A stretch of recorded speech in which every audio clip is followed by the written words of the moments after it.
Nakabenta ki khobor ke baman kasngi subscribe yo Antor News. Kublai pi baro kini gilong ki kubor ba menta kasngi. Kaseng HITO sengkmi menta kasngi arpoi terik nai beshipo arajar arpu ar kila hiar sya sopian nongston ban naik bu sentiu. Kum kadak ban Kynmaw ya lyngkhuh sngia ba live saw Paiem Wickliffe. Ha lyngkhuh snem ba live saw snem kasngi klan kaseng kashimrai ban bot kanuksa bala peni da Paiem ba kumno uyakun bat sya shitam na benta kari.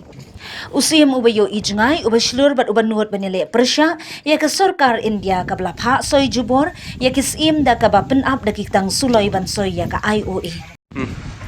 Ina kaliang ka HITO sengkmi de mata kasngi kilawan boy hagani ka shnong nong stoy bonwan ban bo yo usantio nakamta ka lyngkhuh sngiap ka ba live saw trong u Paiem Wickliffe se de ngina kaliang ka HITO kathong hi kalong ba nginbot kanuksa no u kumba mo u la yakhun na kamta kari ba kajai penreu bojongi bat sibon ba bola no senyang na kamta kari ba kajai penreu jongi tingi don kathong ba nginbot kanuksa no u bat nakadinjat ka jong u